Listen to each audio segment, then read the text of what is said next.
This is the new and improved fast food fast track podcast, take two.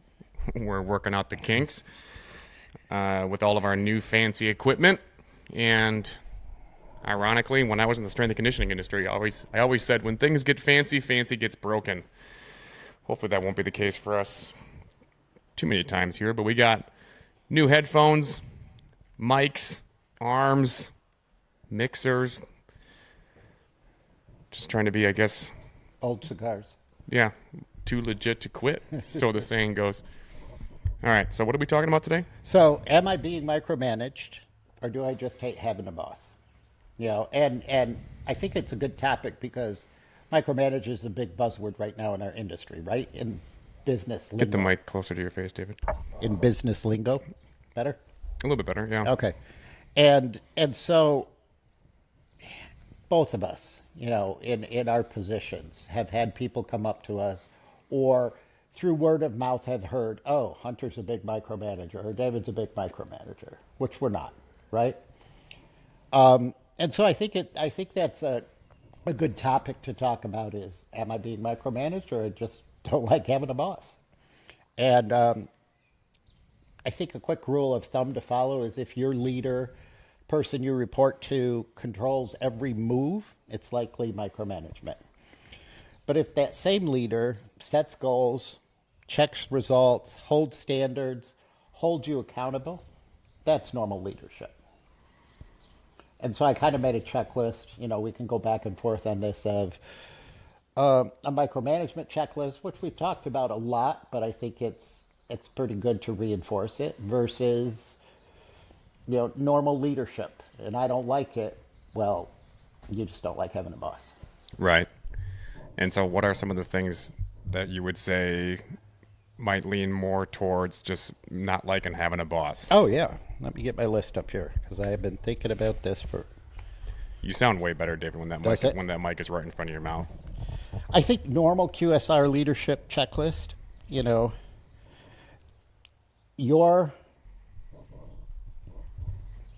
the operator of the business or your direct report. If they set clear labor, food, and service goals, that's normal. And you don't like that they set those, you just don't like having a boss. If they come and inspect the stores regularly, whether that be weekly, monthly, quarterly, that's normal in the industry. You don't like them coming into your store, you just don't like having a boss. Mm-hmm. If they follow up on missed standards, if and it's been clearly designated to you that every Wednesday you have to have this paperwork in, and you don't, and they follow up on it, that's normal. Right. So one thing that I've heard a lot of, and what is the difference between follow-up and micromanagement? Because I think that's sort of a wolf in sheep's clothing. It can be at times, because I think people can have that as a veneer. So, I'm just following up. Yeah. Well, how do you discern follow-up and micromanagement? So if I have set a goal for you that every Wednesday at 2 p.m. I need this information. Mm-hmm. And that's normal. But if on Tuesday at 7 o'clock at night, hey, reminder, I need this by 2, and then on Wednesday I call you 3 different times or 4 different times, or I send you a text or I send you an email before 2 o'clock saying, hey, just checking, I need this by 2. Mm-hmm. And then an hour later, where are you at with this? Mm-hmm. And then maybe half an hour later, just reminding you I need this by 2, that's micromanaging. Right. But if I have told you I need this information by 2 o'clock, and at 2:30 I don't have it, and I call you and say, hey, needed that by 2, that's not micromanaging. That's follow-up. That's follow-up. Right. So that's the difference to me. Yeah, it's sort of in sales. That was something that I always, when I was trying to get my gym off the ground or when I was building my portfolio of clients in the financial industry as an insurance salesman, the phrase was always, the fortune is in the follow-up. but the follow-up comes after the deadline has come and gone. Correct. If follow-up is before that deadline, that's micromanagement. Exactly. Okay, so that's a good way to differentiate it. I think that's something very tactical that the listeners can equip themselves with to discern between the two. Is there anything? Give me another one, another example of that we can dissect. Yeah, if I ask you for numbers and reports, if I say, hey, I want to know weekly what your food cost is. Hey, Right. I want to know weekly what your AUV is. Hey, I want to know, weekly or monthly where you're at in, we've set some goals. Where are you at with them? Mm-hmm. That's normal to me. If your boss comes in, let's say that your food cost for the past 3-4 weeks has been abnormally high. Your boss comes in and says, "Hey, let's do some coaching or talking on food cost." Mm-hmm. That's normal. Right. Coaching a weak area, that's normal. Yes. But if it's not a weak area, and every other day they're talking about food costs, that's micromanaging. Mm-hmm. If there's an emergency at your store and I come down to step in, that's normal. Mm-hmm. But if I'm constantly at your store, there's not an emergency, I'm just in your face or up your butt, like we've used that lingo before, that's micromanaging. Mm-hmm. If I hold you accountable, that's normal. And if you don't like being held accountable, you just don't like having a boss. Right? Mm-hmm. If we have systems and procedures that I would say yes and no to the accountable piece because if you're a high performer, I think high performers they want to be coached. They want to know what it takes to get to the next level, whatever that might be. If it's a promotion or some sort of distinction, like I don't know, RGM of the year or something like that. I think the high performers want that, but when it comes to just not liking having a boss,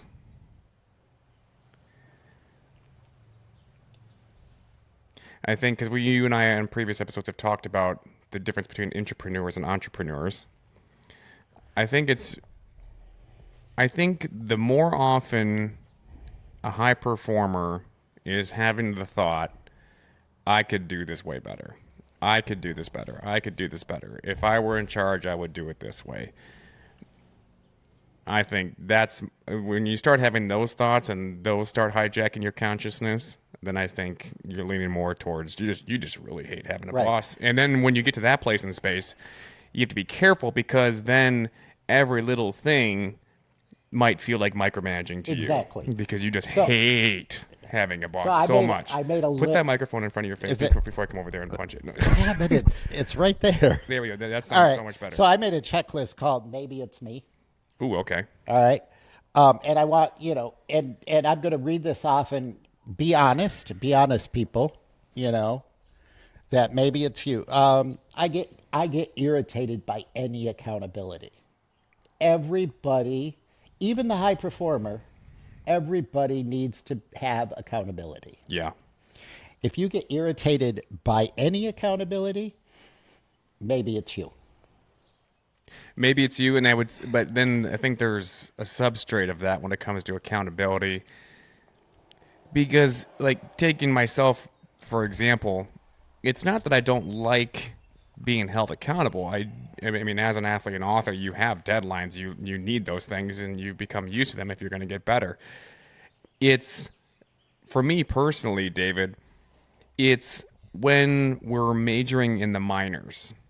When things like, it's like if there's hyper accountability for the little things. Well, yeah, for the little things, but I mean, everybody's going to have accountability. You have to have accountability. You have employees that report to you. There are things that you hold them accountable for. Yeah. I have employees that had lots of employees that reported to me. There are things I held them accountable for. But if you don't like If you get irritated by any accountability, maybe you just don't like having a boss. Yeah. If you hate updates, if you hate check-ins, if you hate reporting, that's normal. Having a check-in is normal. Having to report something is normal. Having to update your boss is normal. Mm-hmm. If you hate that, maybe it's you. Yeah. If you resist structures or systems, you know, one of the things we've talked a lot about is we say procedures. You know, procedures are important. You have at your store, you have a script that if your people follow that script, your times are great, right? Yeah. If you hate following that script, if you hate the structure or the system, then maybe it's you. Mm-hmm. If you want complete freedom with little review, that's not going to happen. You know, that's not going to happen. You know, you review your people. I reviewed the people that reported to me. You know, if they didn't like that, tough. Yeah. You just don't like having a boss. If you take correction personally, Keep going. Just keep going. I'm Okay. gonna fix your mic for you. David's It's right there. David's technologically challenged right now. Right. We're fixing. Yeah. We're trying to bring you guys a better product, and you know he's making it very difficult right now. oh yeah, I'm at the tail end of the baby boomer. You're what? Gen X, Gen Z, Gen whatever, Alpha. You just have a tendency to turn your head and talk. Okay. So, Yeah, because I'm trying to reach my. Better. try it now. Okay. That sounds better. If you take correction personally, That's way better. if you take correction personally, then maybe it's you. You didn't take that correction personally. I didn't take it personally, even though he called me names and everything else and made fun of my age and all of that. Yeah. You know. But you know what I mean. If you take it personally, then Yeah. maybe it's you. Yeah. And that's not necessarily. We're not necessarily saying that's a bad thing. You just might be an entrepreneur. Right. But Right? you know, I'm gonna preface this at the end with, I don't like having a boss. If you want complete freedom and autonomy with little review, you just don't you don't like having a boss. If you prefer working alone, you don't like having a boss. Our industry, QSR industry, it is teamwork. It's very much dancing with your fellow teammates, and you know that expression of mine. Yeah. You know, if you call accountability micromanagement, you don't want a boss, Right. right? Yeah. And you've heard it, and I've heard it. You know, oh, my boss asked me for this. They're micromanaging me. No, they just wanted that piece of information. Right. You know, if they ask you for that repeatedly over and over again, even though you've already provided it, or if you provided the information they asked you for and then they correct the information you gave them, that's a little micromanaging. If you want to be trusted,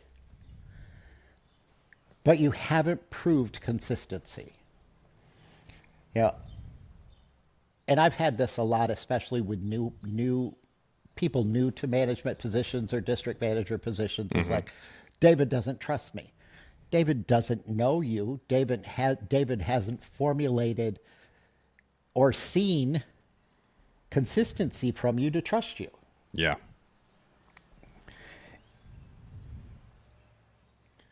So I guess that, So then at one point, at what point, after, for lack of a better way of saying it, proving yourself,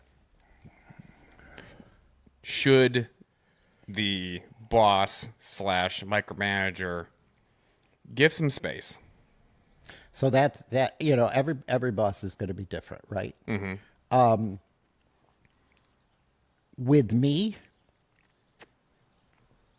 it didn't take a lot for me to trust you. With some bosses, it may take more. You know, And I can't give you an exact, say, oh, if after, a month on the job, my boss better trust me, or after 2 weeks on the job, my boss better trust me. I can't give you a number because every boss is different, Right. and they're not, and just because they don't doesn't necessarily mean they're micromanaging you. I've had bosses that, geez, it was a year before I felt they trusted me. Yeah. Yeah. Do you think that's what it is? Is a year? Do you think that that's somewhat cyclical in terms of, because I talk about that in this book.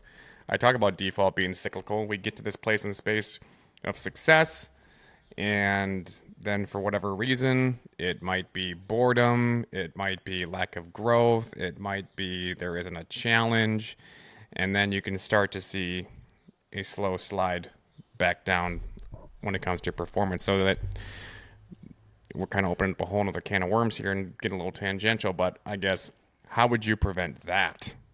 Because I think and I'm one of them. I'm one of those people. As soon as I get bored and there's no longer a challenge, or I don't feel like I'm growing, then it's not that my success isn't sustained. It's just that it's not that I silently resign. It's just I don't like going to work. Right. So you and I have had this conversation, I mean, a while back. Yeah. And I think, first of all, as the good leader realizes that how you lead individuals is different for each individual, right? I mean, your core beliefs, your core principles, your core procedures, those don't change. But how you lead people is differently, right? So I don't know how long you had been with us, and you came to me and said, David, I'm bored, Yeah. And I'm like, okay, let's. It was only a few months. Right. So, I wrestled with it for a little bit. How can I make sure Hunter's not bored? And I had a manager, same case, that had been with me 10 years, never once came to me and said I felt bored, was producing great. That person I manage differently, right? So you got to manage each person differently. So if you have a high performer that comes to you and says they're bored, find something quick for them to do, something meaningful. Not drudgery work or, hey, move these bricks from that side of the building to the other side of the building kind of thing. But find something meaningful for them to do. And your meaningful was, guess what, Hunter? You want to take over 2 stores? Right. Right? Yeah. Yeah. It was almost like the bigger the mess, the more happy I was. Right. But you have to discern that as a leader. Yeah. And you know that too. You've got, how many employees do you have? 50 employees that report to you? Roughly 40, 40, 50, roughly. The number changes daily, but you do not lead each and every single one of those employees the same way. No. You're going to sit down with, Joe and have a different conversation than you did with Susie. Right? Yeah. Even though the end goal may be the same, but you're having a different conversation with them. Yeah. Joe's a high performer. Joe needs to be challenged. And, the end goal is waste. Let's say the end goal of our conversation, I'm addressing waste with every employee. Joe's a really high performer. He likes to be challenged. He needs those challenges. Joe, guess what? I'm putting you in charge of waste. Yeah. Susie just needs to know the why. So let's sit down, Susie. We're going to map out some numbers on paper. I'm going to show I'm going to weigh some lettuce and show you how much more that equals than if we, and Susie just needs to be explained. Yeah, I mean, now you're getting to the 3 buckets that I've talked to you about before. The what's, why's, and how. Right. Yeah. Yeah. So I mean, that could be a little tactical piece that the listeners could grab. So when I coached athletes, and I talked to David about this when I worked for him, because it applies to QSR employees as well. When I trained athletes, I put them into 3 different buckets: what's, why's, and how's. A what, you just tell that kid what to do, and she would run through a brick wall. Does not need to know anything else. other than we're going to deadlift and sprint, and then she would go and do it to the best of her ability. The why, and David just alluded to that, they got to know the rationale. If you want them to get bought in, they've got to know the rationale, that you need to be incredibly transparent with them. And as soon as you are, then they become a what, as soon as you give them the why. And then the hows are the biggest pains in the ass, in my opinion, because they want to, and it's funny because you know who the most of the hows were when I trained athletes were the boys. Really? Yeah, the middle school girls were savages. You just told them what to do and they would just go do it. Right. But yeah, the mama's boys, they were all the hows. They needed to be encouraged. They needed to be constantly affirmed that what they're doing was a good job and all of those things. And so that's part of being a leader. You have to be able to differentiate and be a communication chameleon and know if you're talking to a what, a why, or a how. And if you can differentiate between those three types of people, that makes your job a whole hell of a lot easier, because then you have little archetypes on your staff roster. You just know, okay, I got my why, okay, or you see a person start acting a certain way, you tell them to do something and they just do it. Oh, okay, that's a what. I know how to coach that person now from moving forward. If somebody asks you, well, why are we doing this? Well, they just told you what they are by using the word why. And then if somebody else is constantly melancholy and downtrodden and dragging their eyes on the floor, maybe they just need a little pick-me-up. Maybe they need a hug. Maybe they need you to bring them off the floor and just encourage them and to let them know it's going to be okay and all of those things. So had to spit a little game there. So a question on that. What, why, how? Can someone be more than one? Maybe predominantly they're a what, but they're also a why. Yeah, I mean, I think that humans aren't robots. I Right. think things wax and wane, and so yeah, I mean, if somebody's best friend gets killed in a motorcycle accident, because this just happened to one of my employees a couple of weeks ago, well, that day he's a how. Yeah. That day he is a how, right? So, or if there's a new experience or a new initiative starting, whether it's a menu change or an update to the metrics and how we're being judged and graded by our leaders, people might balk at that and get upset because there hasn't been any explanation or rationalization. Just here's the new metrics. Then that day, they're wise. You've got to be transparent with them. Here's what we're doing, and this is why. So, yeah, long-winded answer to your short question. Yeah. I'm mostly a what. I'm mostly a what. Can someone change from a what to a why, or a why to a how, or is it it's pretty built in? Yeah, I mean, I thought that when I was first starting my professional career in the gym business, I was a what. Really didn't care what the reason why we were doing what we were doing was. I just knew that I was starting a gym out of a pole barn, and I was in a mastermind group at the time, and my first coach, his name was Andy. I just picked up whatever he put down because he was where I wanted to be. He had a fully sustained gym. He was working outside of it. He owned the business. He didn't own a job. And so whatever he told me to do, I just did it. Now, as I've matured, and I'm not saying that people who are whats are immature. I'm just somebody who's constantly thinking, and that has come with the more I've written and the more speeches I've given, because I want to do a good job and things like that. And so I think that I've sort of evolved, for lack of a better word, into a why. I do like knowing why we're doing it this way. I really like transparency, and I get pissed off when I don't get it. Right? Mm-hmm. So, again, long-winded answer to your short question. Yeah, absolutely. I think people can shift. Yeah, but I do think you're a what. The conversations, thinking back on conversations we have, it's kind of like, just tell me, David. All right, I want you to hit a 33% food cost at this store. That's the what. Done. And you didn't go into the whys and the hows, Mm-hmm. And if I tried to tell you the hows, back off. Yeah, I remember even Yeah. sitting at the Michigan and Fuller store in the lobby, and you and I were looking over the numbers, Right. and you were just like, you were like, this week here, this week here, this week here, and then it's like, then we can obviously see when Hunter got involved, Yep. because like the food cost went whoom, like immediately, right? But yeah, so do you think? I guess I'm a what? Yeah, I guess you could I call mean, me. you are a what? Yeah. But I also think I think being a what takes some humility. yeah. Do you think so? Yeah, probably. But I don't think there's anything wrong with, a what to me is no better or no worse than a how or a why. Mm-hmm. I have two daughters. One is definitely a why, and the other one is more kind of a what, how. But, I have one that's very much a why.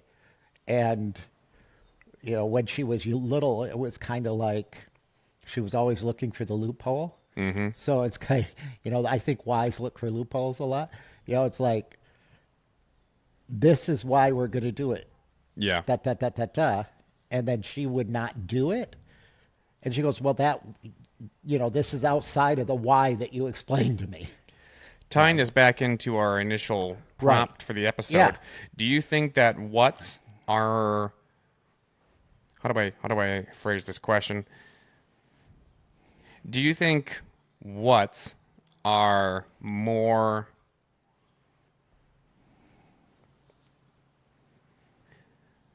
likely to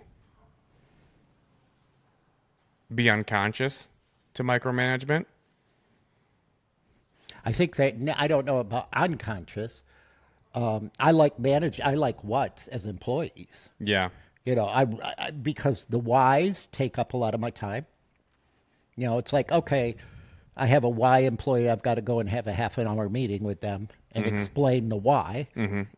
Where a what, I can just look at them and say, labor, this percent. Done. Goodbye. Yeah. Right? Yeah.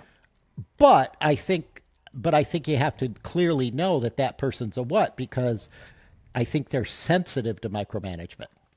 If I told you labor, this percent, go. Yep. But then I kept coming back every day. Hey, where are we at with labor? And then the next day I came back, where are we at with labor?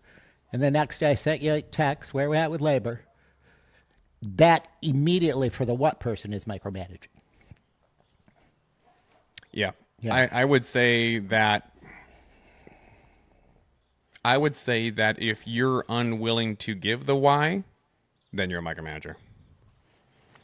Yeah.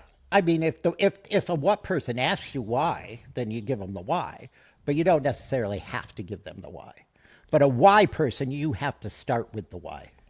Like, I couldn't go to a why person and say, labor, this percent, and then walk out the door. Mm-hmm. I would have to go to the why person and say, this is why we need labor at this percent, because if we can have it at this percent, then A happens, then B happens, then C happens, then D happens. Do you think whys are the type of people who don't like having bosses? If you're asking why, if you're a why, does that mean No. that you are does that mean that you might be predispositioned to, No, I to don't. being an entrepreneur? Because if you're asking why, like, why are we doing this? Why are we doing this? Why are we doing this? Do you think those types of individuals might not be a very good candidate to be an employee? I don't know. No, because maybe my idea of a why person and your idea of a why person are two different things. If I explain why we do something, the why person is on board and gets it. Yeah. The what person, I just need to tell them what, and the how person, I need to show them. The how person is definitely the I used to hate. I played with some hows in college. yeah. I mean, I hated don't. the hows. Yeah, I don't mind how so much because it's Because it was just a waste of time. Like you're just looking for affirmation because you're like for what? maybe I don't know. I like the expression that training is more taught or more caught than taught. Yeah. And that's a how person. Mm-hmm. The how person, I'm going to make the sandwich in front of them with them side by side. Yeah. right? Yeah. This is how we do it. This is how we fold the meat. This is how where the cheese goes. This is the veggies. This is the order. You know, this is how we make a sandwich. You know, the what person, go make a sandwich. And the what person's going to intuitively seek out the information on how to make a sandwich, Yeah. right? Mm-hmm. And the why person is, why do we make the sandwich this way? Well, we make it this way because we want to have a set food cost for this sandwich. And this is, this is why we do it this way. Okay. But if you don't know the answer or you're unwilling to give the why, then I think you're a micromanager. Oh, yeah, you got to know the answer. But you don't have to give it all the time. You don't have to give it to every single person. No, I don't think you need to give it to every Right. single person. You don't have to do a one-to-one. You can do a one-to-many. Hey, Yeah. we're changing the metrics. Hey, we're changing the uniform policy. Hey, we're changing the menu. And I know this is going to come with a big change. Lots of adjustments are going to be needing to take place here in the coming weeks. Here is why we are doing this. Mm-hmm. And then be explicit, be thorough.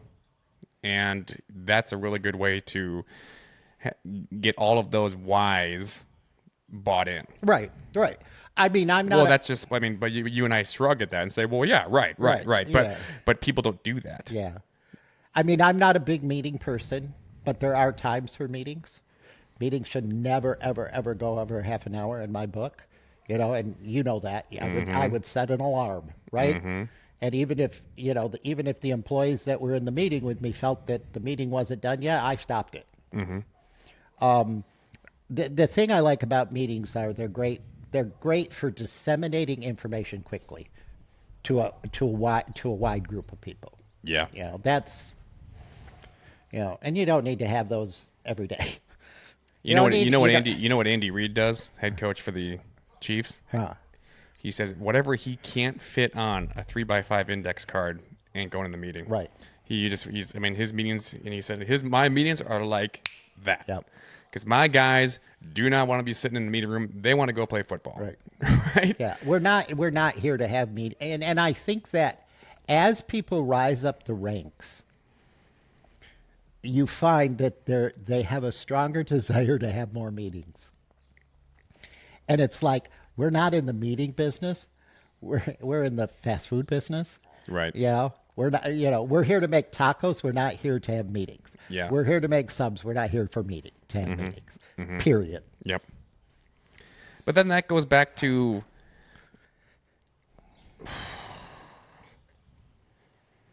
now we're going to really bust open a can of worms.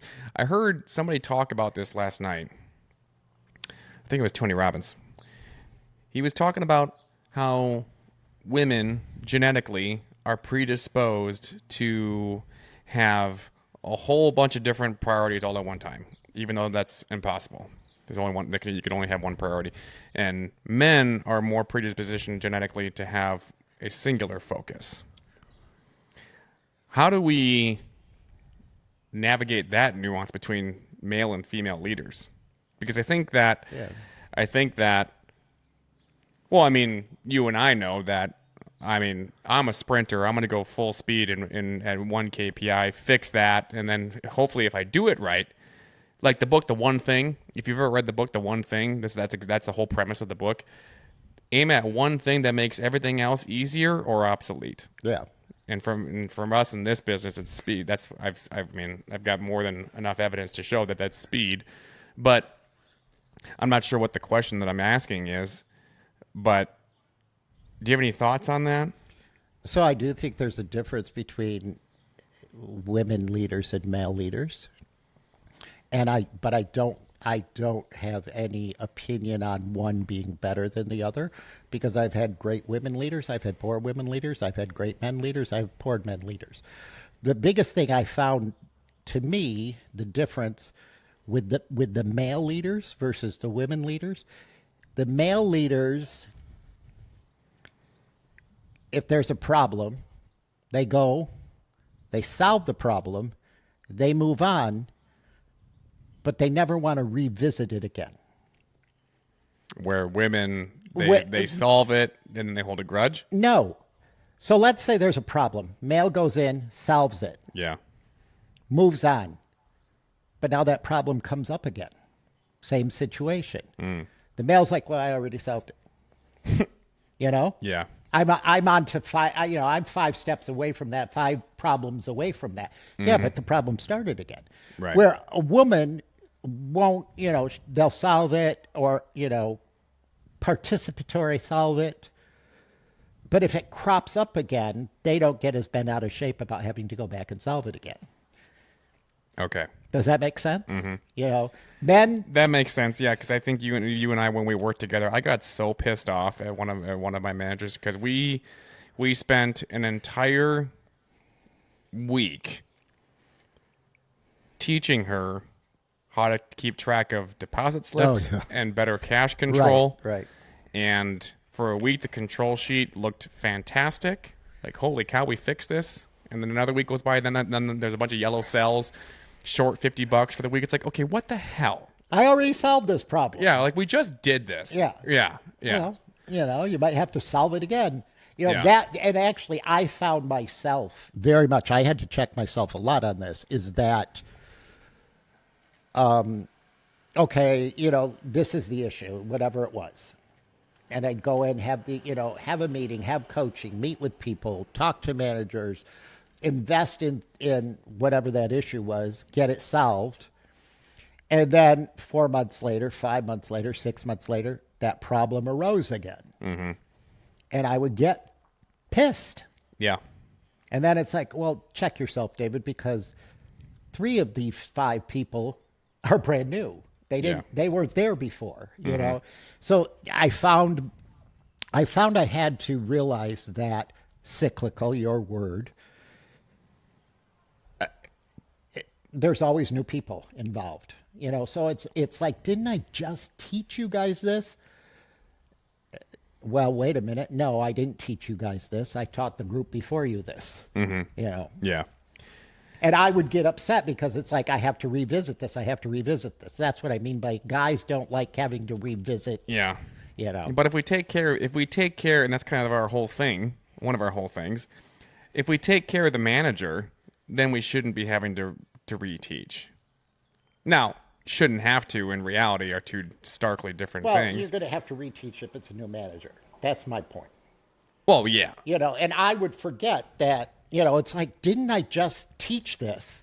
Well, yeah, I did just teach it, but that was 8 months ago, and this is a new person. Yeah, well, yeah, that kind of goes back to what you and I have talked about before, is that the job isn't hard. Getting people to do the job is hard. Right. That's why if you're a leader in this industry, there's so much potential for you. Right. So I made a little list here, too. Yeah. I called it operational reality. Operational reality. Here we go. And there are things in the QSR industry that leaders, managers, district managers, employees too, are responsible for. Mm-hmm.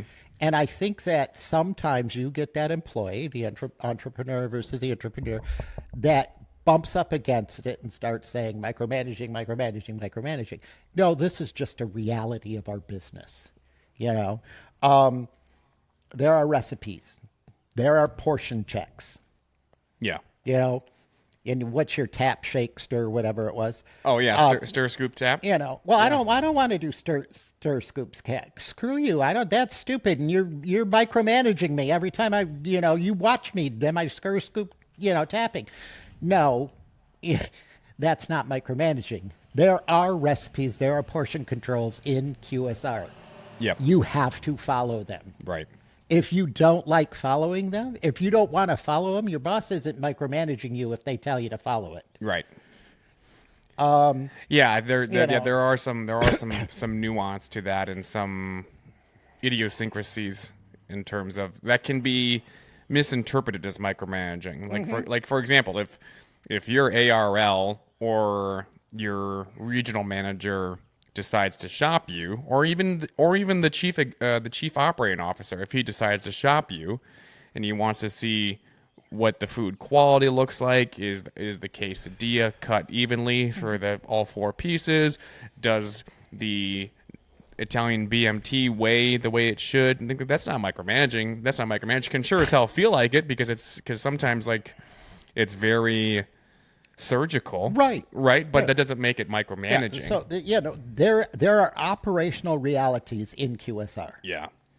and you have to follow these operational realities. Period.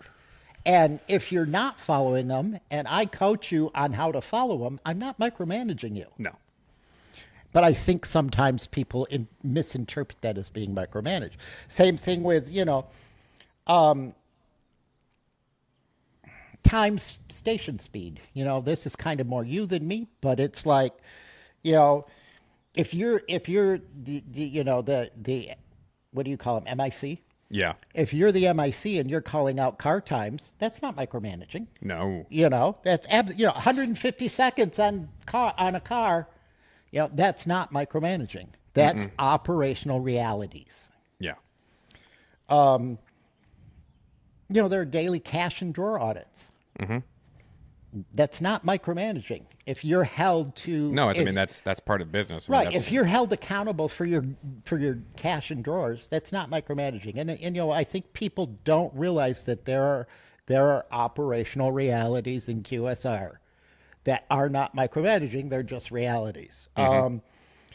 We have preset break schedules. Yeah. That's an operational reality. Yeah. Set schedules. That's an operational reality. I had an employee that was a star. Was a star producer. Great. I mean, customer service, everything. You great. can just say me, David. That's okay. No, it's not you. But this employee had a hard time with set schedules. How do you mean? What did he or she have a problem with? You're scheduled at 10 o'clock and she shows up at 10:30. Oh, yeah. Well, I'll just stay a half an hour later. Yeah. Or, I showed up, I'm scheduled at 9, or I'm scheduled at 10, but I show up at 9, so I'm going to leave an hour earlier. Yeah, then what's the point of writing the schedule? Right. Set schedules are an operational reality of QSR, period. Whether if you don't like them and you get fired because you're not showing up on time, even though you are a phenomenal employee, that's not micromanaging. Yeah, that would just be like me showing up to a meet and just being like, "Oh, I'm running the 100 meter."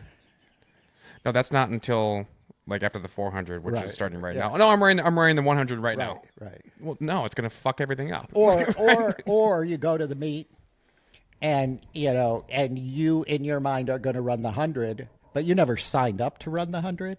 Yeah. And you get to the meet and they call okay, first call for the 100, second call for the 100, What? There's an open lane. I can just hop right in, right? No. No, you didn't sign up for it. No, that's not how it works. Yeah. No, operational realities. Yeah. Checklists for opening and closing. Yeah.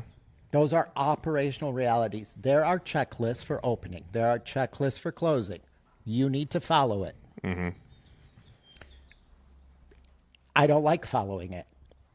Well, this is a reality of the job, is that we have a checklist and you follow it.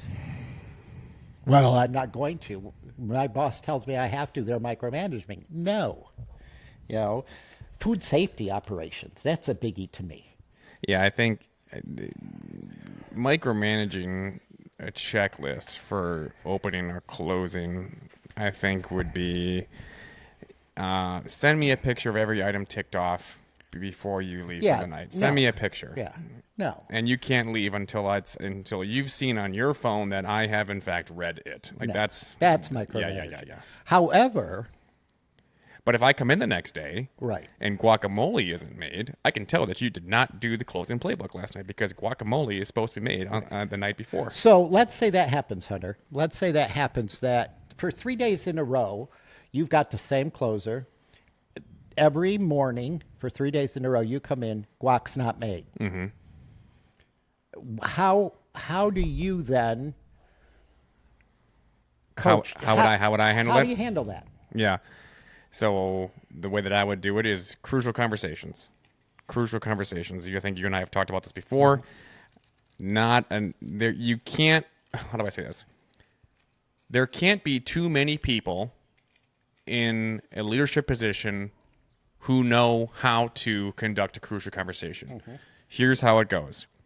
It's very easy. 3 steps. Start with heart. State the facts. Come to a shared mutual agreement. What does start with heart look like? Hey, so-and-so, I just wanted to let you know we are so glad that you are a closer for us. I mean, you're not getting out of here until 4 a.m. That is not envied by anybody in this industry. So props to you for that. Why do you do that? Because you totally disarm them. You totally disarm them, and now they are ready for any feedback you're about to give them. So you start with heart, and you state the facts after that. Part of the job of being a closer is actually executing this playbook step by step by step. And one of the steps that have been missed lately is the guacamole. So that's that state the facts. Now we come to a shared mutual agreement. Talk to me. What do you and I got to do? What do you need from me in order to get this thing done every single night? Do you not know how to make guacamole? Do you just not like doing it? Talk to me. And so then you're sort of, now the ball is in their court, so to speak. So that's how I would handle it. That's how I do handle it. And then if it doesn't improve after that, well, then we start going down the documentation route. So that's my question, is that you've had you 3 times they didn't make the guac. So you know they're not following the closing checklist. Yeah. You have a critical conversation with them. I call it the sandwich conversation, but it's the same concept. Still the guac's not getting made. So now I tell you, you know what? Every night, take a picture of your checklist with the tick marks off it and send it to me. Am I micromanaging then? At that point? Yeah. I would say so. Because to me, that's just, to me, that I wouldn't do that. I would just write them up. I would write them up. We've had the conversation. It wasn't done. Okay. Now you're getting a verbal, a written, Yeah. whatever the case I may mean, be. so how I would handle it is probably the same way you just said, you know, but I wanted to ask the question that, you know, because you started the conversation with that, send me a, you know, picture every night of the checklist. Oh, I mean, that's because you Yeah. you and I have been managed that way in Right, the past about right. certain things, Oh, right? Yeah. So, you know, I just want to reinforce, because we talk a lot of, you know, we're talking about QSRs, is QSRs run on SOPs, Yeah. you know. Standard operating procedure for the listener. And we run on liability prevention, and we run on food safety. Mm-hmm. Those are normal operating procedures in our industry. If you have a problem following those normal operating procedures, then maybe you just don't like having a boss. You're not being micromanaged. Mm-hmm. You know, if I'm holding you accountable to a SOP, that's not micromanaging. That's accountability. Yeah. Yeah, and I mean, I'm stating the obvious when I say this, but David and I aren't here to tell everybody how to conduct food safety audits and things like that. We're more or less telling you how to get other people to do it, right? Right. Because the job isn't hard. Getting people to do the job is hard. Yeah. And that's why we have and this I want podcast. to, you know, I really felt it was important to drill down on the micromanaging thing, especially in the QSR industry, because we have both heard it so much and have been accused of being micromanagers, where I don't think I am. However, I am going to hold you accountable for certain things. Yeah, I mean, That's not micromanaging. no, being no bullshit and being a micromanager are two completely Exactly. different things. Yeah. But, you know, so we talked a lot about, you know, are you being micromanaged or do you just not like having a boss? And I think in previous podcasts, we really drilled down a lot on you might be micromanaged if, Yeah. you know. And so you can revisit those podcasts, but, you know, I'll be happy to rediscuss some of them. Mm-hmm. You know, you might be micromanaged if your direct report's constantly overriding your schedule. You know, if this is a biggie for me. And I remember having conversations with managers and district managers about this, is that You write out a schedule, you post that schedule goes up. However you post it, text message, physical on a board, Right. email, whatever. Right. And then the next day you change it, and then the next day you change it, and then the next day you change it. You're micromanaging. The ARL that is changing it. Whoever, Yeah. if the ARL's changing it or the RGM's changing it, you're micromanaging. Yeah, and There are times where schedules do have to be changed. Yeah. But if you're constantly changing the schedule, you're micromanaging. Yeah, my people even know that as long as it's covered, I'm not asking questions. So, I mean, there have been a lot of times, and my people kind of like it, actually. They're like, well, wait a minute, we don't have to run every single thing through you. No. Yeah. No. No. So Yeah. I'll come in and just be like, and I'll see somebody who's not on the schedule, be like, what are you doing here? Oh, I'm covering for so-and-so. They had something that came up. Sweet. Yeah. Yeah. Okay, great. I don't need to know about, No. who's going to such and such's funeral. Right. Like, and they're not here and you're already here for them now. Like, okay, sweet, great. I'm glad you guys handle that on your own, like Yeah, so adults. you know what like adults. Yeah. You know what I call that is if they had to go to you and get approval, no decision ownership. Yeah. Then that's no decision ownership. So if you feel like you can't make a decision or you don't have ownership to make a decision, you're micromanaged. Yep. I would rather you. And again, there are so many analogies from my past life that we can just continue to pull in here, because one thing that my D-line coach at Grand Valley told me, and all my guys that I played with, was I would rather you go, if you're going to make a mistake, I would rather you do it 100 miles an hour, and then we'll coach it after the fact. Right. Like, so if you run a slant when you were just supposed to hold the B gap, but you do it going 100 miles an hour and you make the play, or you mess something up because you're just a freak of nature off the ball, great. And then we'll coach it after the fact. Oh, yeah. I mean, in the QSR industry, the biggest thing I hated was someone came to me and said, hey, this happened at my store. What should I do? Hated that. What do you think you should do? I loved the people that came to me and said, hey, David, this happened. This is what I did. Great.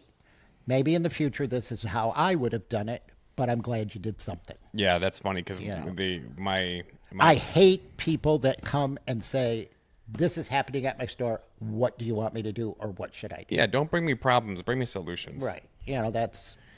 And it's funny because my AGM at the store I'm overseeing now, she's been in the industry for almost 40 years, and I'm coaching her on some of these things. And she said, and we kind of talked about this last episode, she said, Hunter, I think you just got to give me a break because I've been micromanaged for 40 years. Sometimes I just don't even know any better. Yeah. So it's you guys think you got to coach your people to take some agency, and it's like no, like I'm not your father. Like you can go out there and do something. And you've got 40 years of experience. I doubt you're going to make a bad decision. I mean, and you touched on this earlier, and this is a biggie to me too. Is treat your people like adults. Like adults, dude. Treat them like adults. One thing I hate that I would hear managers say to employees, or district managers say to managers or something, I'd overhear this every so often. I hated the phrase, I'm just checking in. Yeah. It's like go away. If your direct report, or if you are a direct report and you're constantly calling your people saying, yeah, just checking in, you're micromanaging. Yeah. Or if you're the person that you report to is constantly, hey, I'm just checking in, you're being micromanaged. Mm-hmm. I don't like that phrase, just checking in. Mm-hmm. I actually wrote that in bold. Yeah, check-ins. Check-ins happen, and they should happen, and they should be announced and planned. Every Wednesday at 2 o'clock, I'm meeting with you for 15 minutes. That's my check-in. Mm-hmm. And it happens every Wednesday at 2 o'clock. That's it. Yep. But then if I call you at Tuesday at 1, Monday at 3, Sunday you're off, but I'm still text you a message, Saturday I call you, Friday I call you, hey, just checking in. That's I don't like those. Like again, it's kind of like the story, what the hell is water? Like you don't understand how simple the solve is for the results that you want out of your district, region, whatever the case may be. If people were just left the fuck alone to do their job, and you actually gave them ownership, real ownership, with accountability, I think that would be a great experiment. Give people real ownership to run their store their way. Now, obviously, there's some guidelines and things like that. You can't make a beef crunchy taco with half a scoop of beef. That's not what I'm saying. That's not what I'm saying when I say run their store their way. No, they're ignoring the policies, procedures, the basics of QSR. Yeah, but I think if we let people run their store their way, but also couple that with extreme accountability, meaning, hey, we're going to let you run your store your way, but if at the end of the period or whatever the time horizon is, you did not hit X, well, then we're going to have a conversation about it. Yeah, there, rather than drilling your people after the end of every day part. Hey, what's going on here? What are we doing about this? What are we doing about this? What are we doing about this? It's like, you know what? I actually have a brain, and we are actually putting a plan together, and this is what we have. And so, but then that goes back to your point, having those set check-ins once a week. Hey, this is the emphasis for this week. We got some new people coming in, so labor is going to be pretty high. We're going to train the shit out of them.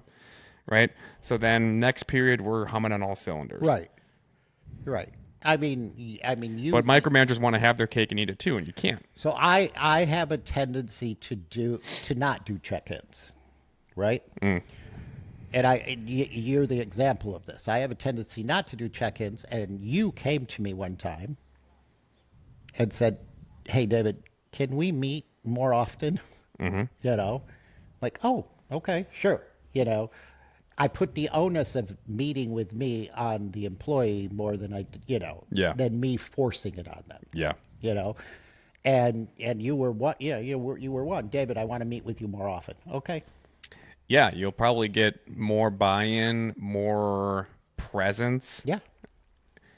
If you put the onus of a meeting on the people that you oversee, rather than we're just death by meeting. Oh yeah. Right. Yeah.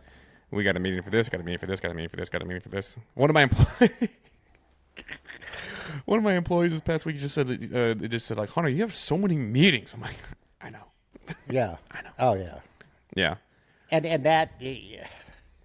I think that people that are in, what do you call them? Outside of the store managers. ARLs. Okay. Yeah. Have a tendency to justify their job through meetings. Well, busyness is a proxy for productivity. Right. It's like, hey, I had, then they go to their direct report and say, well, I had a meeting, I had 10 meetings this week. So. Yeah. Yeah. I mean, and I would sit, when I worked for you as the senior district manager, sometimes I would just sit in that office and I would think and think and think and think about a problem until I had it, and then I would just make one move and then bang. You would just see this chain reaction happen all over all 16 stores. It's like, because I'm just sitting here like sharpening the axe. Aha, here's what we're gonna do. Bang, boom. So one of those things was actually implementing Slack. Oh yeah. Yeah. Yep. Mm-hmm. Yeah. Yep. Like, there's got to be a better way to house all of this information in one. And if you guys know what I'm talking about, Slack is just a communication platform for business. But, that's one thing I did. I sat there. I'm like, man, the ongoing texts. There's got to be a better way, because you're constantly having to pan up and down. Like, where the hell is this message about this on this date? Where if you just use Slack, you could actually have a channel for truck orders, a channel for COGS, a channel for schedules, and all of those things. Then you can just go in there and it all lived there, and that's all you would find. It was just schedules, trucks, COGS, whatever it was. So, but are we good? I think we're great. All right. Well, and our technology is great. Oh yeah, we sound awesome. That was one thing that as I was listening to, because sometimes when I'm working out, I'll listen to us, and sometimes it wouldn't pick up quite everything, and so my wife, she just ordered this whole setup that you see now if you're watching, And she just said, "You guys have been doing this for like almost a year now. Like, you deserve it." Shout out to Mrs. Sharneska. Yeah. Soon to be a mother again. Going on 8 weeks pregnant. Yes. So And who's more excited? I think I am, but she's pretty Me. excited. Yeah, he's pretty excited about it, Uncle David. So that's the show. Go to huntersharsky.com, pick yourself up a copy, or go to Amazon. Tease next week. Yeah. Next time you hear this episode, or next time you listen in, we will have had our first guest. So we're having our first guest next week. His name is Mike DeJean. Former DeYoung? DeJean. Oh, does he? Okay. He is a former Nothing but cakes. Nothing But Cakes franchisee. So lots of good stuff there. And he also is one that shares a passion for micromanagement. Yep. So that's going to be fun. Passion for anti-micromanagement. Yes, passion for hating micromanagement. So next time you guys hear us, it'll be with a guest. So super excited about that. 5-star reviews only. If you like the show, share the show, and we will talk to you guys next time. Thank you.